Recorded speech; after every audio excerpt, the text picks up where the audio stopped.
స్థితిగతులు మార్చివేస్తున్న దేవుడు నీ నోట ఆ మాటలు రావాలి అని ఎదురు చూస్తున్నారు. నీ పలుకు చాలు, మిగిలినది నేను చేస్తాను. ఇదిగో నేడు నేను నీ ఎదుట జీవమును మరణమును, ఆశీర్వాదమును శాపమును ఉంచి ఉన్నాను. ఆకాశమును భూమిని సాక్షులుగా పిలిచి చెప్పి ప్రభు చెప్తున్నారు, నీకు ఏది కావాలో నీవెన్నుకో. నీ నోటితో నీవు పలకు, జీవ మరణం నాలుకే ఒక వశమే. నీ పలుకుతున్న ప్రకారం నెరవేరుతుంది. కారణం నీవు రాజువి, మహారాజుని కుమారుడు. ఈ పలుకుతున్న ప్రకారం కార్యం నెరవేరుతుంది. రాజులుగాను యాజకులుగాను దేవుడు మనల్ని చేశారు. ఇది తన రాజ్యం ఒక ప్రిన్సిపల్. తన కింగ్డమ్ ప్రిన్సిపల్. మనల్ని రాజులుగా యాజకులుగా ఆయన చేశారు.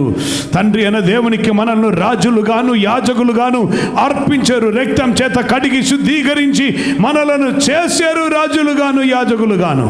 పలుకుతున్న నెరవేరుతుంది. ఈ నోట వేరే ఏదో రావాలని వాడు వెయిట్ చేస్తూ ఉండను.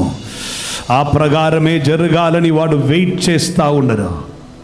అబ్రహాం పలకిన రీతిలో, మోసే పలకిన రీతిలో మనము కూడా పలకటం మొదలు పెడతాం. ప్రభు అయిన యేసు ఈ భూమిలో ఆమె శరీరధారి అయి ఉన్నప్పుడు ఒక్కరోజు పరస్య స్థలములో నిలబడి ఇలా చెప్పారు, ఈ మందిరమును పడగొట్టుడి, 3వ దినమున తిరిగి కడతాను.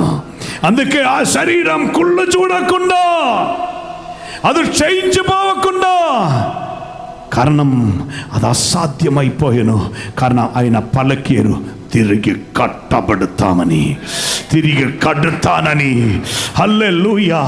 గనుక 3 రోజుల్లో తిరిగి మహిమ శరీరం ధరించిన వాడై ఏ గోడయు ఏ బంధగాలు ఏ అడ్డుగ్రాయి ఆపలేని ఆమేన్ ఆత్మశక్తితో ఆయన వచ్చారు బయటకి.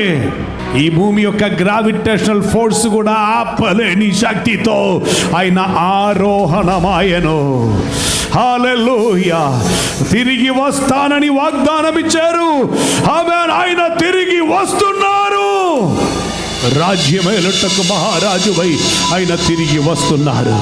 ఆయన చెప్పిన మాటలన్నీ నెరవేరుతున్న క్రమములో ఆమేన్ ఆమేన్ పరిశుద్ధ దేవుడు నీకు ఆలోచన ఇచ్చి చెప్తున్నారు, నీవు చెప్తున్న మాటలు కూడా అదే రీతిలో నెరవేరుతుంది.